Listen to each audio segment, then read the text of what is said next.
Hi, this is a little walk around my SV1000. It's a 2007 model. As you might notice, those of you watching careful, I have non-standard forks on the front of it. Can anyone tell me what they're of? They're a lot better than the originals, but yeah, it's a 2007 model with about 10,000 kilometers on it. The other little modification I've done is the exhaust. It is the standard exhaust that comes with it, except it's been shortened and gutted and then repacked and reconfigured to produce this little short, about maybe 13-14 inches long, and that goes same for both sides. Now what it's done, according to my seat of the pants dyno, it's given it a couple more horsepower. It's definitely made it a little more free revving, and it goes great. The other thing I'd like to look at is my tyres, which are fairly new. I've only just put them on, and they're Pilot Road 3s. They're very, very good tyres. I was very pleasantly surprised. Barely run them in at this stage. It's got maybe about a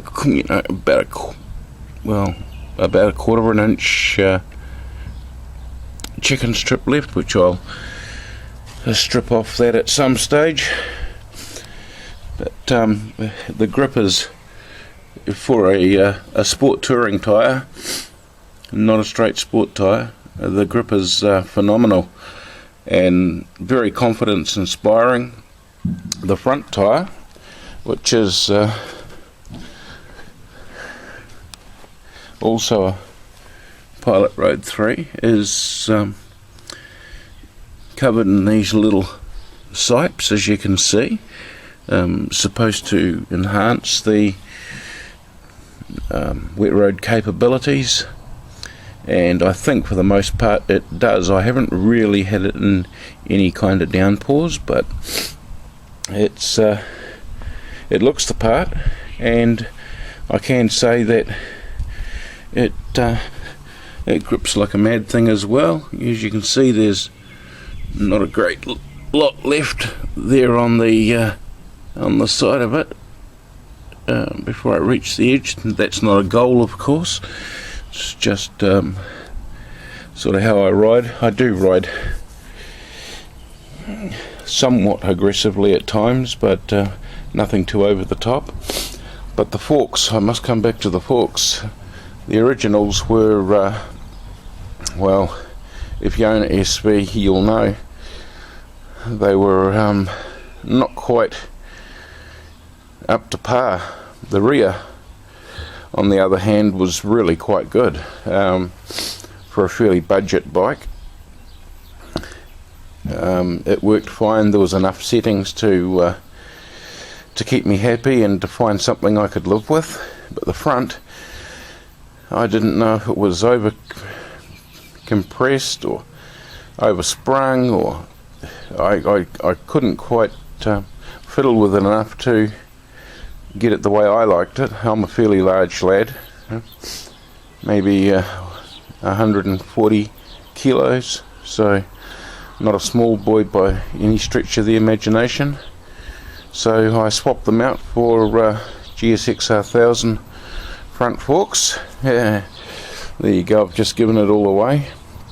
And of course with that came the brakes and everything else, and it stops great. The forks are, well, much better kit than was on it originally, and there was no big drama changing it over.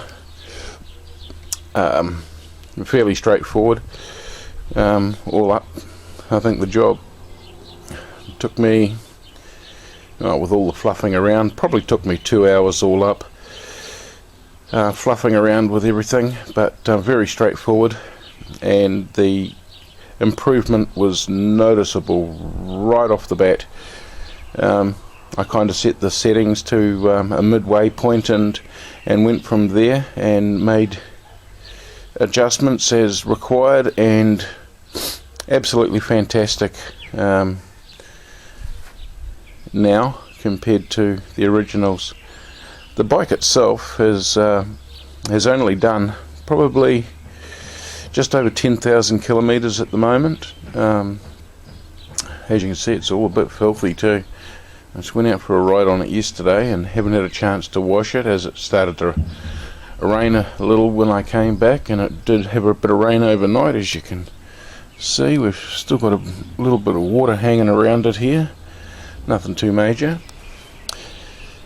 But yeah, I picked it up pretty cheap just before Christmas this year, 2011, end of 2011 I guess, about a month before Christmas, from a Russian guy that was being deported from New Zealand, and I kind of pounced on a bit of a bargain.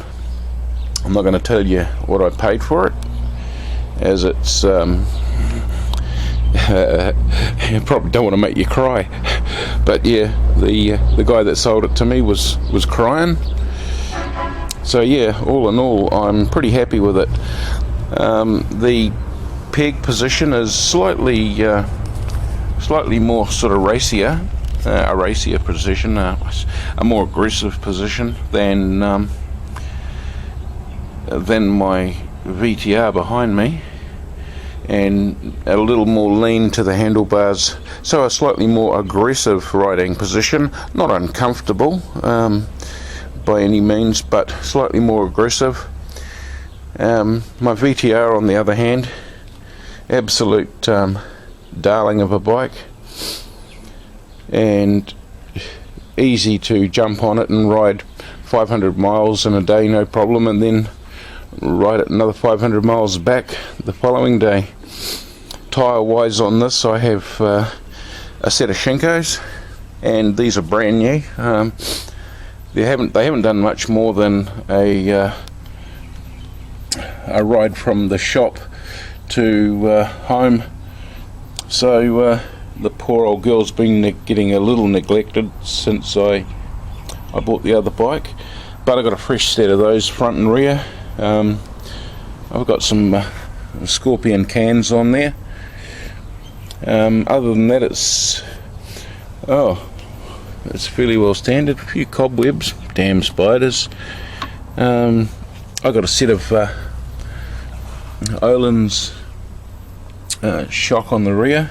The original was absolutely shocking, forgive the pun. So yeah, we've got some fairly nice Olin shocks there, and up front we have Race Tech internals for the front forks, and it definitely firms up the front end, and a bit of springs and everything in there as well, and stops the dive. But as you can see, the Shinko 005s are pretty much brand new, and I'm very happy with it. I've had it a couple of years now, and it's an absolutely beautiful bike to ride. Sounds great, goes great. That's why I pounced on the SV so I could compare the two, and I have to honestly say that I enjoy riding this one more. The Honda is just a little more comfortable, has all the get up and go you could ever want. It handles nicely, gets through the corners just fine.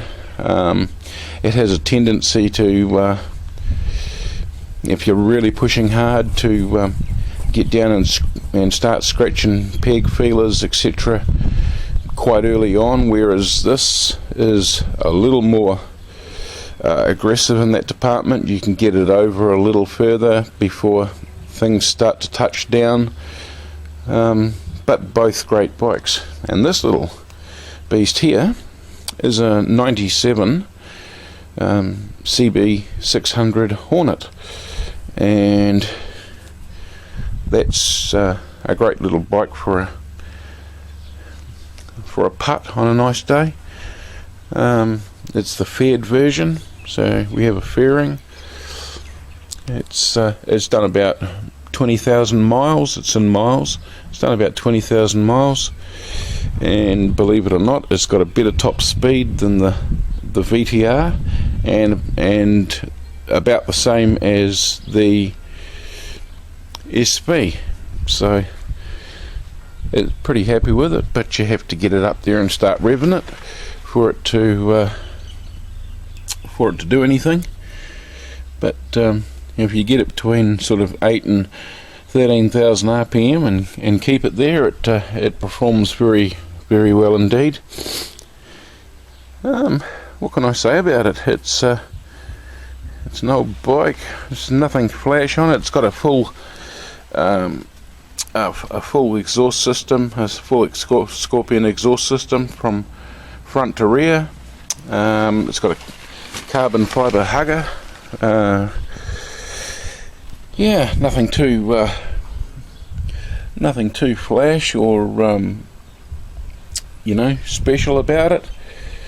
I don't know what sort of horsepower it puts out, but it's enough for what it is. And if you really kick it in the guts, it goes like a cut cat. I have more bikes in the shed, but I'll leave it at these. I just can't fit them in this lot in the shed. Actually, it's too much other junk in there. But that's my mini walk around and review, and I should really start this and let you hear what the exhaust sound like. So give me a second.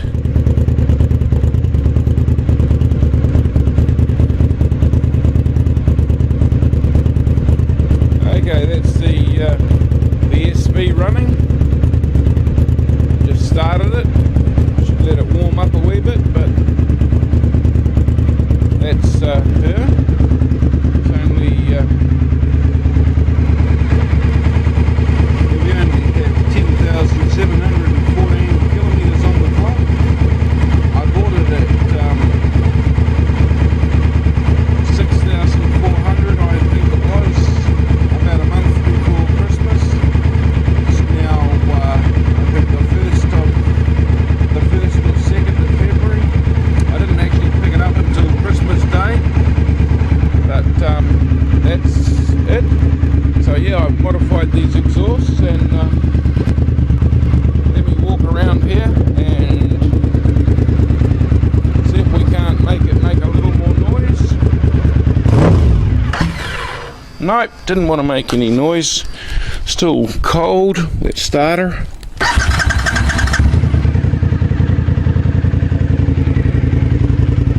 Still cold.